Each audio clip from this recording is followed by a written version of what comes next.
출애굽기 14장 21절 보겠습니다. 모세가 바다 위로 손을 내밀매 여호와께서 큰 동풍이 밤새도록 바닷물을 물러가게 하시니 물이 갈라져 바다가 마른 땅이 된지라. 아멘.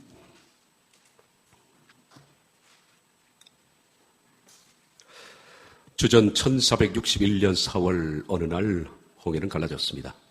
좌우에 높은 벽처럼 갈라진 틈 사이로 이스라엘 백성들은 마치 편안하게 길을 걷듯이 홍해의 발라진 바다를 걸어서 도망하고 있었습니다. 조금 뒤 그들을 추격하는 애굽의 병사들이 뒤따라왔습니다. 수백 대의 병가들, 그리고 수천 명의 마병들, 그리고 바로의 말들까지 갈라진 홍해로 뛰어들었습니다. 이스라엘 백성들을 죽이기 위해서입니다. 그런데 조금 뒤 이상한 일들이 벌어지기 시작했습니다. 애굽 병사의 병거의 바퀴들이 벗겨지고 말들이 놀라서 뛰기 시작했습니다. 애굽의 병사들은 두려워 떨면서 이 상황을 벗어나기 위해서 반대편으로 내달리기 시작했습니다. 그 순간 높은 좌우의 벽처럼 굳어져 있던 홍해바다는 다시 엎어지기 시작했습니다. 병거와 기병, 마병, 그리고 바로의 온 군대는 1461년 4월 어느 날 그렇게 바다 밑으로 수장이 되었습니다. 이 놀라운 광경을 목도했던 이스라엘 백성들 입에서는 찬양이 터져 나왔습니다. 출애굽기 15장 1절부터 18절 말씀인데 표준세 번역으로 보겠습니다. 내가 주를 찬송하련다. 그지없이 높으신 분, 말과 기병을 바다에 쳐넣으셨다. 주는 나의 힘, 나의 노래, 나의 구원, 나의 하나님이시니 내가 그를 찬송하고 주가 내 아버지의 하나님이시니 내가 그를 높이련다. 주는 용사시니 그 이름 주님이시다. 바로의 병거와 그 군대를 바다에 던지시니 빼어난 장교들이 홍해에 잠겼다. 깊은 물이 그들을 덮치니 깊은 바다로 돌처럼 잠겼다. 주님 오른손이 권능으로 영광을 드러내셨습니다. 주님 주의 오른손이 원수를 쳐부셨습니다. 주께서 큰 위엄으로 주를 대적하는 사람들을 내던지셨습니다. 주께서 분노를 일으키셔서 그들을 건불처럼 살라버리셨습니다. 주의 콧김으로 물이 쌓이고 바다는 언덕처럼 일어나며 깊은 물은 바다 가운데서 옮깁니다. 원수는 말하기를 내가 그들을 뒤쫓아 따라가고 약탈물을 나누며 나의 욕망을 채우겠다. 내가 칼을 뽑아 그들을 멸망시키겠다 합니다. 그러나 주께서 바람을 일으키시니 바다가 그들을 덮었고 그들은 그새 물속에 납덩이처럼 잠겨버렸습니다. 주님, 신들 가운데서 주와 같은 분이 어디 있겠습니까? 주와 같이 거룩하시며 영광스러우시며 찬양받을 만한 위엄이 있으시며 놀라운 기적을 일으키시는 그런 분이 어디에 있겠습니까? 주께서 오른팔을 내어미시니 땅이 대적을 삼켜버렸습니다.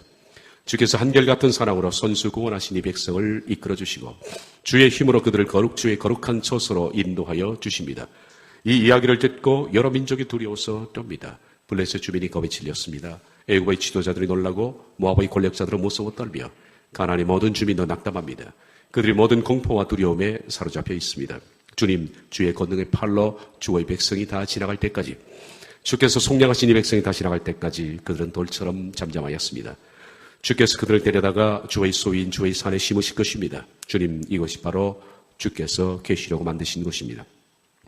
주님, 주께서 손수 세우신 성소입니다. 주께서 영원 무궁토록 다스릴 것입니다. 주전 1461년 4월의 홍해는 이스라엘 백성들에게 처음에는 불가능의 벽이었습니다.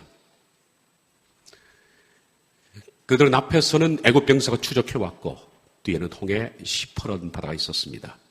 그들은 그 양 속에 끼었습니다. 그들은 좌절했고 두려워 떨었습니다. 죽음이 거의 목전에 와 있었기 때문입니다. 간담이 녹았고 등에는 식은땀이 흘렀고 머리털은 쭈뼛하게 섰습니다. 그렇게 울부짖었던 당시 200만의 이스라엘 백성들 가운데 어느 누구도, 심지어는 모세까지도 어떻게 하나님께서 이 상황 속에 그들을 구출할지 전혀 인식이 없었습니다. 아무런 생각이 없었습니다. 단 한 사람도 생각지 못한 전혀 놀라운 사건이 벌어졌습니다. 그것은 홍해가 갈라진 것입니다. 하나님께서는 홍해를 가로치고 물을 좌우의 벽처럼 세워놓으셨습니다. 그리고 그들을 그 사이로 지나가게 하셨습니다. 그들이 그 자리를 지나서 반대편으로 가자 영화 같은 장면이 벌어졌습니다. 그것은 그들을 죽이려고 뒤따라오던 애굽의 병사들이 그들의 말과 병거와 마병들이 함께, 평소에는 그들의 모습만 봐도 두려워 떨었는데 그들의 말투, 그들의 행동, 그들의 모습 이런 것들이 공포의 대상이었던 두려운 존재였지만은 너무 쉽게 그들은 납덩이처럼 바다 밑으로 가라앉고 말았습니다. 무기력하게. 이 영화 같은 장면을 목도한 이스라엘 백성들은 바닷가에서 미친 듯이 기뻐 뛰었습니다. 이 광경을 뭐라고 표현해야 할까요? 적당한 말을 찾을 수 없었습니다. 아무런 생각도 나지 않았습니다. 무슨 말로 이 놀라운 광경을 표현해야 옳겠습니까? 그들은 그저 눈물로 뒤범벅된 채 그들이 할 수 있는 것은 바닷가에서 그저 소리치며 하나님을 찬양하는 것과 미친 듯이 뛰는 것밖에 없었습니다. 주전 1461년 4월의 어느 날은 그렇게 저물었습니다. 주전 1461년 4월의 어느 날 갈라졌던 오늘날의 아카바만 그 지역의 홍해는 다시는 갈라지지 않습니다. 다시는 그 홍해는 갈라질 필요가 없습니다. 하나님께서는 애굽의 바로를 징벌하시기 위해서 갈라놓으셨던 아카바만의 홍해는 이 시대에 다시 갈라질 이유는 전혀 없습니다. 다시 갈라질 필요가 없습니다. 그러나 그 시대 이스라엘 백성들을 죽음과 절망의 늪으로 몰아넣었던 그 홍해는 오늘날 다른 이름으로 우리의 삶을 위협하고 있습니다. 그리고 다른 이름으로 우리에게 와 있습니다. 그런 의미에서 우리들은 모두 인생을 살아가는 사람들은 홍해 바다 옆에 서 있는 이스라엘 백성과 같은 처지라고 할 수 있습니다. 똑같은 상황은 하지만 똑같은 형태로 와 있습니다. 모든 인생은 살면서 다 위기를 갖습니다. 위기가 없는 인생은 없습니다. 각종 위기에 사람은 직면해 있습니다. 간혹 우리들은 살다 보면 위기가 가중되어서 절망과 죽음의 공포를 느낄 만큼 거대한 위기 앞에 서 있을 때가 있습니다. 내 힘도 통하지 않고 내 짧은 머리도 통하지 않고 내 능력으로는 도무지 해결될 수 없는 거대한 벽과 같은 그 앞에 아주 작은 존재로 서 있을 때가 있습니다. 인생이란 위기의 연속입니다. 지금까지 여러분들이 살아왔던 횟수는 어쩌면 위기의 횟수일 수도 있습니다. 위기 없는 인생은 없고 인생은 앞으로도 그랬고 계속 위기에 직면할 겁니다. 인생을 우리가 항해사로 항해한다는 것은 위기를 극복한다는 것을 말합니다. 우리는 하나님께 기도할 때도 위기를 모면하게 해달라고 기도하지 않습니다. 위기를 극복하게 해달라고 기도합니다. 신앙이라는 건 역시 위기를 어떻게 대처하느냐에 달려 있습니다. 사라지지 않는 내 인생에도 언젠가는 늘 위협하고 찾아오는 위기를 어떻게 대처하느냐, 이것이 바로 신앙의 힘입니다. 위기 앞에 신앙이 반짝거리지 않는다면 그 신앙은 산 신앙이 아닙니다. 위기 앞에 대처할 수 있는 것이라면 그것이 살아있는 신앙입니다. 인생의 위기를 하나님을 바라보고 이겨내는 사람이 있는가 하면 어떤 사람은 위기에 침몰되어서 신앙을 잃고 마는 사람이 있습니다. 유혹과 위기 앞에 침몰된 신앙이라면 그것은 죽은 신앙입니다. 우리는 더욱 신앙인이 되기 위해서 위기 앞에 바로 서는 방법을 배워야 합니다. 혹자는 반대로 위기에 직면해서 혹은 유혹에 직면해서 신앙을 잃고 많은 사람도 있지만은 신앙인은 반드시 위기를 통해서 앞으로 나아가야 되며 위기의 벽을 넘어서야 합니다. 위기를 뚫어내야 한다는 것입니다. 근데 제가 여기서 말하는 홍해, 인생에 나에게 발생하는 삶을 위협하는 여러 가지 형태의 위기들을 저는 홍해라고 부르지는 않습니다. 그것은 홍해가 아닙니다. 여러분의 삶을 위협하는 각종 아픈 문제들, 그것은 마음 아픈 문제이기는 합니다. 그리고 힘든 문제이기는 합니다. 그러나 출애굽기 14장에 오늘날의 다른 형태의 홍해라고 부를 수 있는 것은 아닙니다. 질병으로 힘든 인생을 사는 것은 분명히 고통스러운 문제이지만 제가 여기서 부르는 홍해는 아닙니다. 경제적인 문제로 인생의 밑바닥에 추락해서 죽을 것 같은 시간을 보내지만 그것도 홍해는 아닙니다. 살다 보면 주변 사람에게 몹쓸 사람으로 오해받아서 살 소망마저 없어지는 때도 있지만 그건 역시 홍해는 아닙니다. 도무지 해결의 실마리가 보이지 않을 정도로 얽힌 실타래처럼 뒷고인 인생의 문제, 출구가 보이지 않는 상황도 어려운 문제인 것은 분명하지만 제가 부르는 홍해는 아닙니다. 우리는 이런 것들을 다시 말하면 내 개인사적으로 닥친 여러 가지 문제를 홍해라고 부르지 않습니다. 그것은 다만 고통스러운 문제일 뿐입니다. 아픈 문제일 뿐입니다. 홍해는 아닙니다. 이런 문제들에 대한, 다시 말하면 내 인생에 닥친 괴로운 문제들에 대한 우리의 신앙 고백은 이미 끝났을 것으로 생각합니다. 저와 함께 말씀을 나누는 사람들은 이런 고민과 이런 유혹과 이런 신앙 고백은 이미 완료되었다라고 생각합니다. 우리들은 이러한 여러 가지 문제에 닥치면 이것 가지고 고심하지 않습니다. 하나님의 뜻대로 될 것이니 그 결과에 대해서는 개의치 않습니다. 이루면 어떻고 얻으면 어떻습니까? 잘 되면 어떻고 또 망하면 어떻습니까? 아프면 어떻고 건강하면 어떻습니까? 싱글이면 어떻고 함께하면 어떻습니까? 하나님을 신뢰하는 우리는 언젠가 하나님께서 내 삶의 뒷거인 문제에 대해서 최선의 방법으로 하나님은 이 문제를 풀어낼 것이라고 생각하고 이 문제에 대해서 그토록 우리 머리를 쥐어뜯으면서 고심하지 않습니다. 가만히 신뢰하는 것이 최상책이라고 생각합니다. 내 인생의 여러 가지 닥친 문제의 해답은 하나님 앞에서 그냥 let it be입니다. 하나님이 하실 것입니다. 내버려 두면 됩니다. 가만히 신뢰하면, 그리고 우리가 신앙을 갖고 기다리면 하나님은 언젠가는 시간이 흐르면서 불필요한 것은 제가 하실 것이고 우리에게 꼭 필요한 것들은 남겨두실 것이기 때문에 고심하지는 않습니다. 이것이 홍해가 아닙니다. 우리가 말하는 홍해라는 것은 개인적으로 겪는 괴로움을 뜻하는 것이 아니라 그것은 하나님과 관련된 것이며 역사적인 것이며 공동체적인 것입니다. 그리고 내 영혼이 걸린 생사의 문제이기 때문에 그것을 홍해라고 부르는 것입니다. 홍해는 역사적인 문제입니다. 내 개인적인 문제가 아닙니다. 역사적으로 다가오는 문제며 그것은 내 영혼의 생사의 문제입니다. 그리고 하나님과 관련된 문제입니다. 여러분들은 앞으로 다가올 홍해가 지금 눈에 보이지 않습니까? 우리들은 앞으로 다가올 홍해를 느낍니다. 홍해의 작은 파도들을 느낍니다. 바로 ID 2020 시대입니다. 생각보다 여러분에게 짧게, 아주 짧은 시간 동안에 이 일들은 닥쳐올지도 모르겠습니다. 이것은 내가 개인적으로 넘을 수 있는 벽이 아닙니다. 역사적인 문제며 그것은 성경의 예언이며 악한 자들의 광란입니다. 이 도무지 넘을 수 없는 벽이 우리 앞에 옛날 1461년 4월의 어느 날 그 벽처럼 우뚝 서게 될 겁니다. 수많은 기독교인들이 무너뜨리게 될 것이고 무릎을 꿇게 될 것이라고 생각합니다. 거대한 힘입니다. 이것은 모든 시대의 공동체에게 최대의 적이 될 것입니다. 앞으로 진정한 성도들은 ID 2020 시대의 거대한 홍해 앞에 서게 될 것입니다.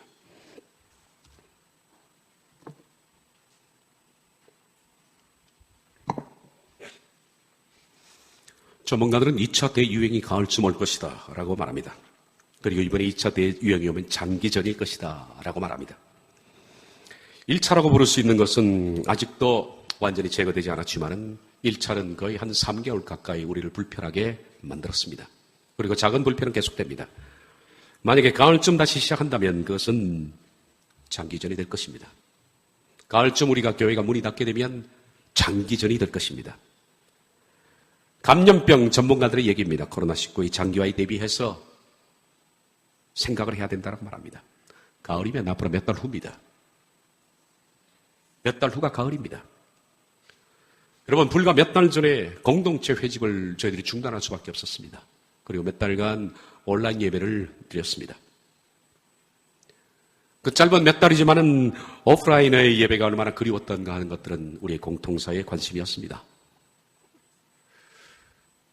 다시 오프라인에 모였지만은 우린 많은 교인들이 지금 참석하지 않고 있습니다.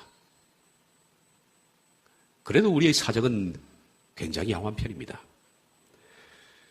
듣기로는 30%도 회집하지 않는 교회가 적지 않게 있다고 들었습니다. 2차 팬데믹이 오면 지금보다 더 많은 교인들이 떠나게 될 겁니다. 예전보다 더 힘들고 아주 지치는 긴 시간들을 보내야 할지도 모르겠습니다. 문제는 공동체 회집이 어렵다. 저는 이것이 문제라고 생각하지 않습니다. 문제는 이를 통해서 짐승의 정부가 가까이 다가온다는 얘기입니다. 그리고 여러분들은 지하교회를 대비해야 한다는 얘기입니다. 짐승의 정부가 다가옴에 따라서 지하교회에 대한 준비 상황을 여러분의 머리에 염두에 둬야 한다는 겁니다. 어쩌면 앞으로 한 3개월 뒤에 저희 공동체 예배도 이제는 힘들어질지도 모르겠습니다. 그리고 교회는 전면적으로 QR 시스템으로 갈 것으로 생각됩니다. ID 2020 시대에 진입하는 초입입니다.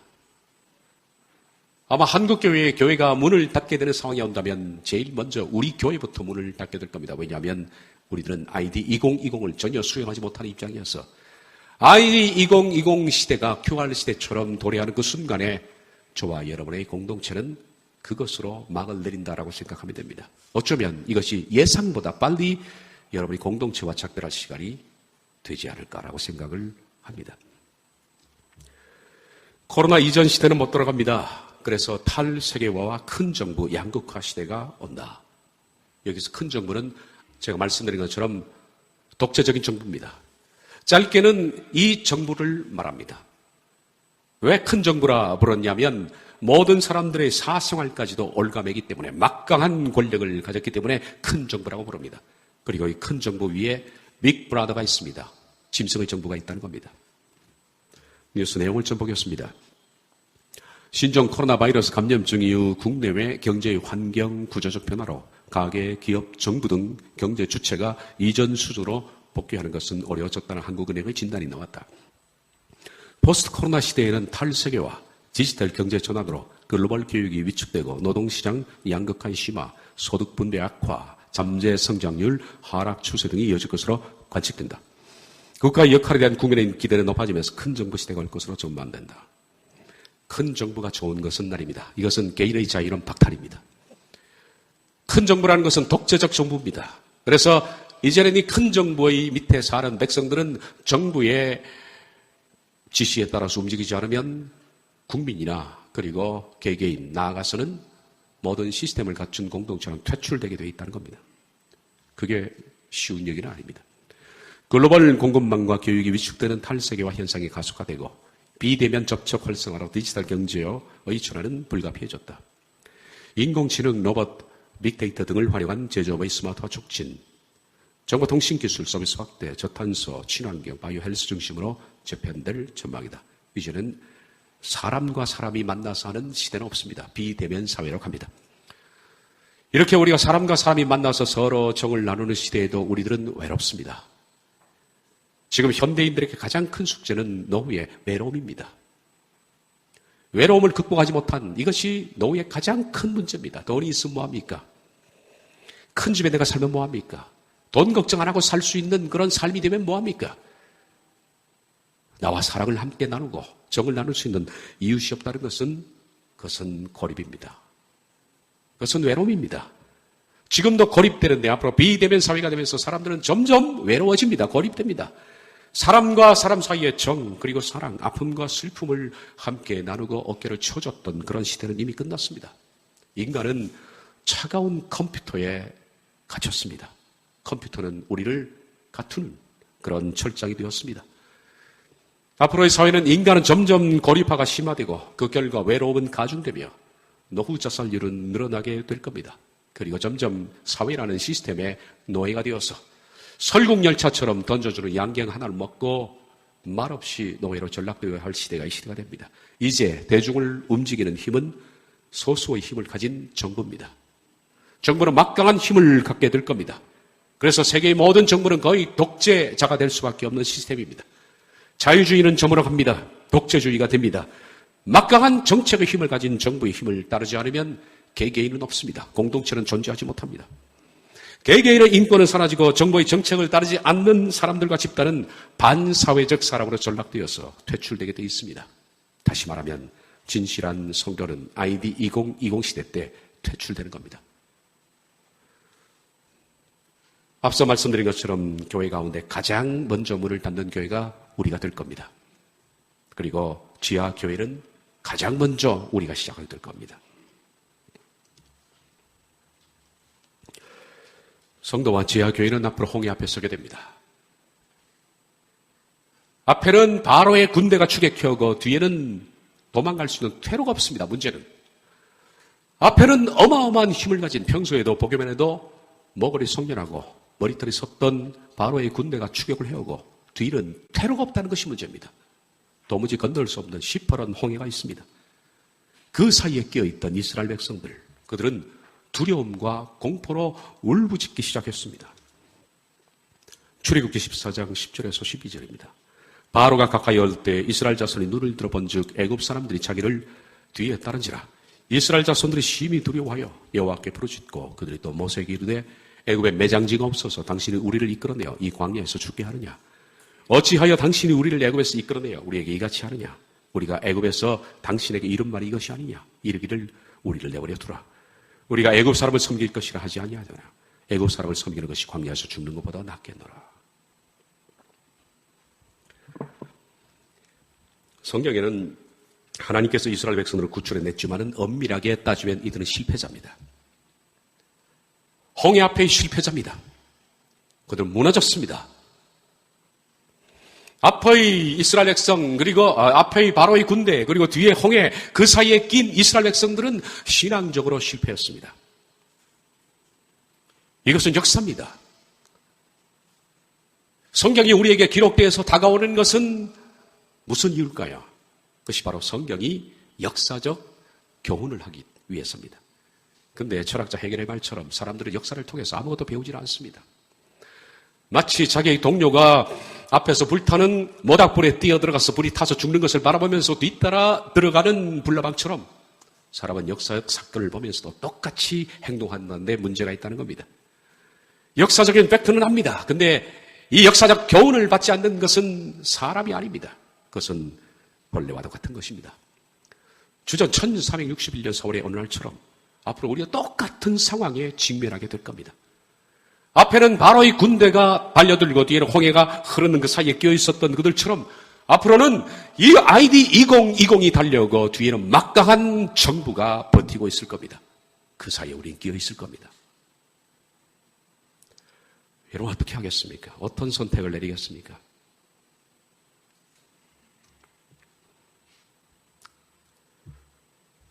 여러분 기억하셔야 합니다. 바로의 군대와 홍해 사이에 끼었던 이스라엘 백성들은 실패했지만은 하나님의 인들을 통해서 기억해야 합니다. 하나님의 예상치 못한 일을 행하셨습니다. 앞으로 성도와 지하 교회는 고립될 것입니다. 이스라엘 백성처럼 두려워 떨 것이며 벌벌 온 몸이 사시나무를 떨듯이 떨 것입니다. 수많은 사람들이 낙담하고 떠날 것입니다. 이 두려움 앞에 그들은 빵을 선택해서 하나님을 버릴 겁니다.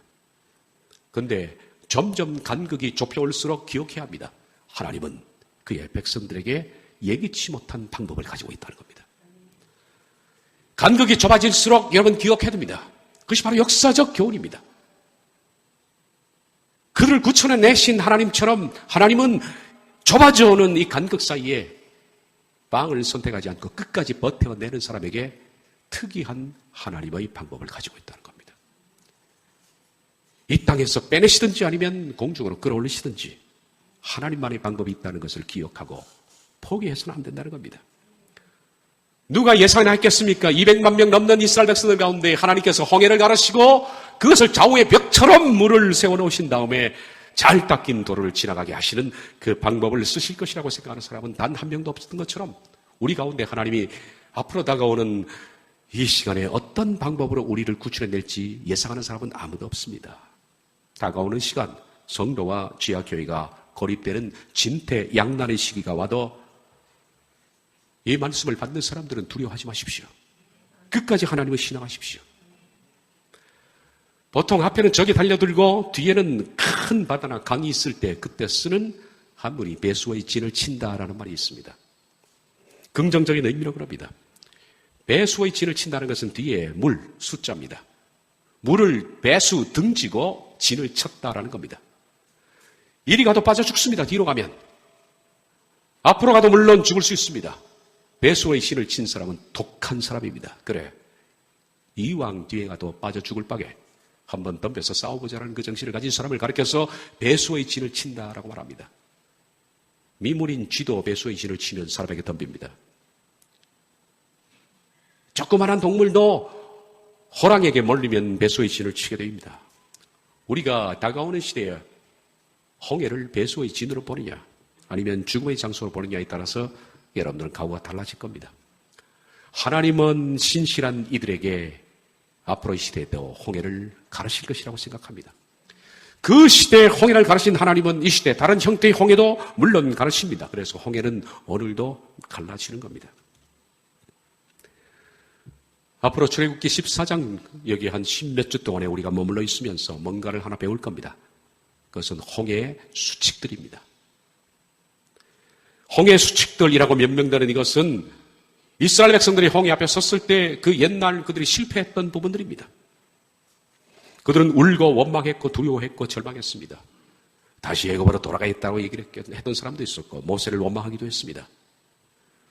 이런 여러 가지 사건들 가운데에서 그들의 그런 모습들, 실패의 모습을 보면서 우린 다시 우리에게 그런 역사가 닥쳤을 때 그들처럼 실패하지 않기 위해서 홍해 바닷가에 선 이스라엘 백성들 사이에서 10가지 수칙들을 제가 정리해서 말씀을 전할 겁니다. 10가지 수칙입니다. 여러분들이 이 수칙을 좀 기억했으면 좋겠고 이것을 마치 가이드북처럼 삼아서 앞으로 다가오는 그런 시간 더 이상 저와 여러분이 만나지 못하는 시간이 온다 할지라도 이것을 신앙의 수칙으로 삼아서 기억했으면 좋겠다. 우리 교인들은 설교를 다 가지고 있는 분들입니다. 다시 리바이벌 하면서 수칙으로 삼았으면 좋겠습니다.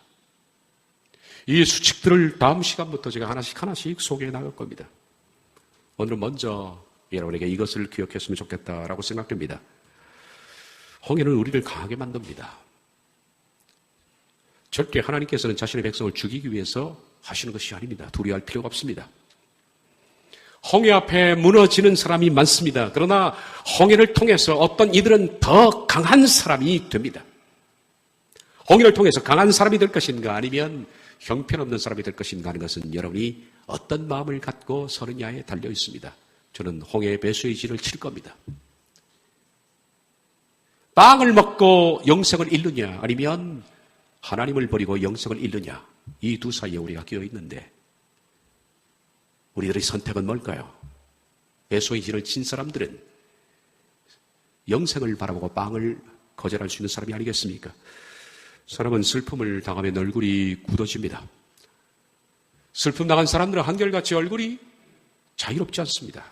웃음을 잃고 굳어져 있습니다. 그래서 그 사람의 굳은 얼굴을 보면 저 사람 속에 슬픔이 얼마 있구나라는 것을 느낄 수가 있을 정도입니다. 아프고 힘들고 외롭고 고통스럽고 죽을 것만 같은 그런 사람들은 얼굴이 굳어져 있습니다. 그런데 만약에 그가 그 고통을 이겨낼 수 있다면 강한 사람이 됩니다. 외적인 고통은 내면을 강하게 만듭니다. 강한 그리스도인들은 외적 고통을 이겨낸 사람입니다. 이 세상에 있는 사람도 마찬가지냐. 신앙인들도 강한 그리스도인들은 굴복하지 않는 사람들은 외적 고통을 많이 이겨낸 사람들입니다. 잔병 치레를 많이 한 사람들이 더 장수하는 것처럼 잦은 외적 고통을 많이 겪은 사람들은 내면이 근육이 훌륭한 사람들입니다. 내면의 심장이 튼튼하고 내면의 근육이 튼튼해서 어떠한 문제가 닥쳐도 흔들리지 않는 사람입니다. 어떤 사람들이 강한 사람이냐? 온실 안에 갇혀있는 사람들은 강한 사람이 아닙니다. 야생초가 강한 것처럼 이스라엘 백성들의 특징은 많은 외적 고통을 당했습니다. 이 외적 고통을 통해서 이스라엘 백성들은 강한 사람들이 국가가 된 겁니다. 그런데 참 이상한 것은 이스라엘 백성을 박해했던 국가들은 강대국이었습니다만 그들은 역사 가운데 다 멸망하고 말았습니다.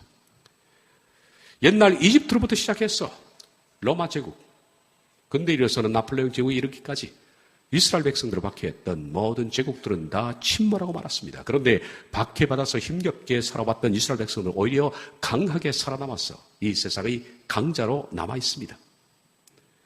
주변에 한번 병이 들면 견딜 수 없어 주저앉는 사람이 있습니다. 평소에는 건강을 자랑했던 사람이 약한 질병에 그냥 무너져서 세상을 떠나는 사람이 있습니다. 그런데 오히려 자주 잔병치를 했던 사람들이 약하지만 오래 버티는 사람이 많습니다. 이 정도면 우리는 생각을 바꿔야 합니다. 약한 것은 강하게 만드는 겁니다. 바울은 그래서 자신의 약한 것을 자랑한다라고 했습니다. 왜냐하면 약한 것을 겪어본 사람은 자기를 낮출 줄 알고 그리고 약하기 때문에 그는 무리하지 않습니다. 약한 사람은 오래 질기게 버텨 남아있는 겁니다. 그러므로 약함의 시간과 약함의 사건은 인간이 견뎌야 할 시간이며 반드시 여러분이 앞으로 다가오는 위기는 극복해내야 할 과제지 무너지지 말라는 당부입니다. 유대인들은 패배의 날을 기념합니다. 우리들은 대부분 국가 기념일을 승전의 날로 삼습니다. 3.1절, 8.15 다 마찬가지입니다. 내 적들을 물리치고 마침내 우리가 승리한 날, 그것을 사람들은 보통 국가 전승일로 삼아서 지키고 절기로 삼습니다. 그런데 전 세계에 망하고 무너진 패전의 날을 국가 기념일로 지키는 나라는 유대인들밖에 없습니다. 특이한 일이죠.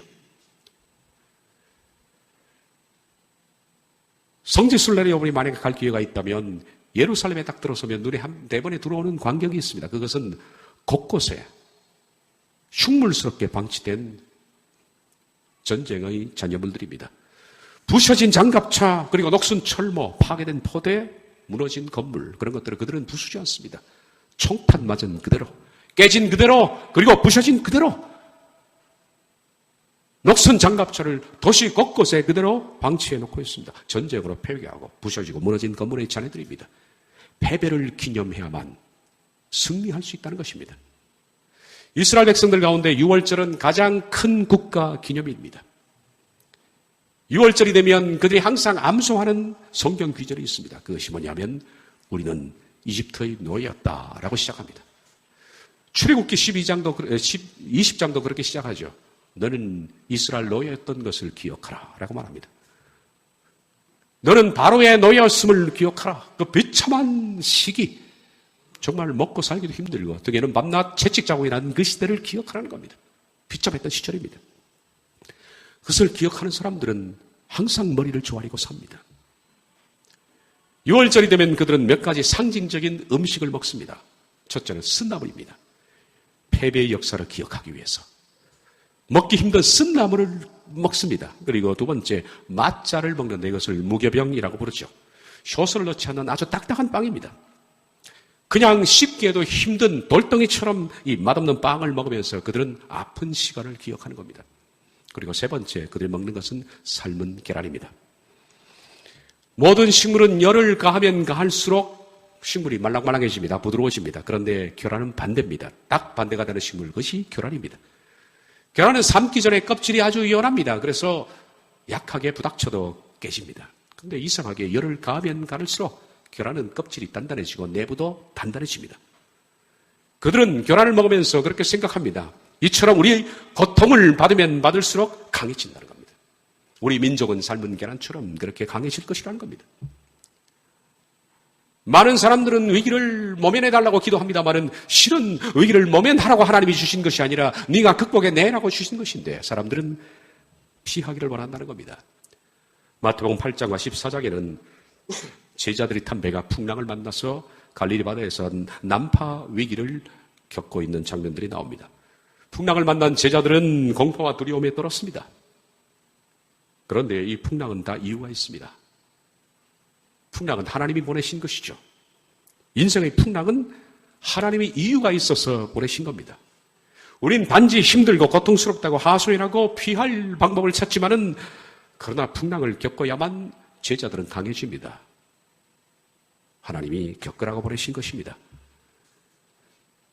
우린 물론 인정하고 싶지 않습니다만은 슬픔은 하나님이 주신 우리에게 복이라는 사실을 기억해야 합니다.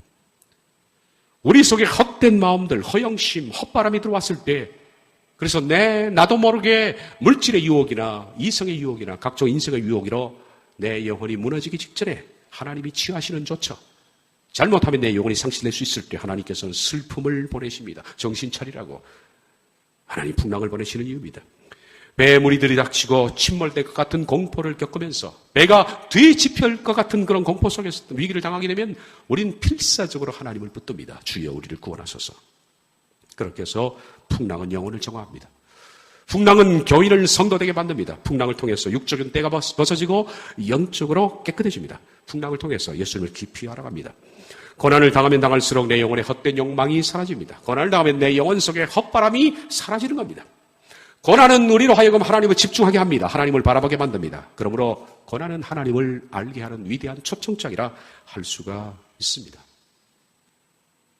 하나님께서 우리에게 주시는 선물 중에 가장 큰 선물은 슬픔이라는 선물입니다. 그것은 밖으로는 고통스럽지만 내면을 강하게 하기 때문입니다. 저는 내면이 아주 약한 사람이었습니다. 그렇지만 지금 제가 그런 나름대로 강해질 수 있었던 것은 수많은 외적 고통 때문입니다. 그것이 저를 강하게 만들었습니다.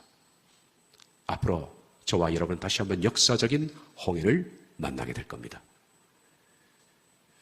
성경을 문자 그대로 믿는 사람들은 이 세상에 많지가 않습니다. 의외로. 그러나 문자 그대로 믿고 짐승의 표와 짐승의 정보에 대해서 알고 있는 사람들은 몽땅 다 앞으로 홍해 바다 앞으로 내몰리게 될 겁니다. 우리 교회를 위시해서 수많은 그것을 아는 진실한 성도들은 홍해 앞바다로 내몰리게 됩니다. 앞에는 ID 2020이라는 우리를 위협하는 것이 추격해 올 것이고 뒤를 돌아보면 큰 정부라는 독재적인 정부의 홍해 바다가 흐르게 될 겁니다. 그 사이에 끼어있는 여러분들은 어떤 선택을 할 것인가? 제가 앞으로 10주에 걸쳐서 홍해의 수칙들 10가지를 말씀드릴 겁니다. 기억하십시오. 다시 실패하지 않기 위해서 홍해의 법칙대로 우리가 저기에 산다면 우린 역사가 재판되지 않을 것이다. 무너진 이스라엘처럼 되지 않을 것이다. 그리고 마침내 소수의 사람들은 갈라진 홍해를 마른 벽처럼 건널 사람이 올 것이다. 실패하지 않고 이겨내기를 여러분에게 당부드립니다. 기도하겠습니다.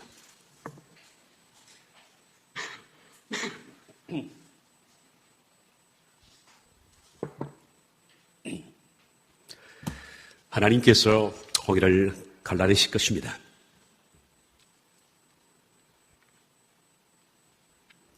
위기가 우리를 정말 숨 돌리지 못할 정도로 가까이 밀착해 왔을 때 우리 가운데 어느 누구도 상상하지 못한 방법으로 끝까지 배수의 진을 치고 하나님을 신뢰하고 두 주먹을 쥐고 신앙으로 버텨내는 소수들에게 하나님께서는 기가 막힌 방법으로 새가 사냥꾼의 올무에서 벗어나듯 홍해바다를 가두시듯 하나님은 방법을 주시리라 믿습니다. 하나님은 신실한 백성을 죽이기 위한 것이 아니라 신실한 끝까지 남은 백성들을 구출하기 위한 아버지임을 우리들은 믿습니다. 얄팍한 세상의 유혹 그리고 공포, 두려움에 무너지지 않는 사람들이 되게 해주옵소서. 빵은 잠깐입니다. 영혼은 영원입니다. 내 영혼을 위해서 영원을 선택할 것인가? 몇십 년 살자고 김나는 빵을 선택할 것인가? 어리석은 에서의 후예들이 없기를 바라며 예수님의 이름으로 기도하옵나이다. 아멘.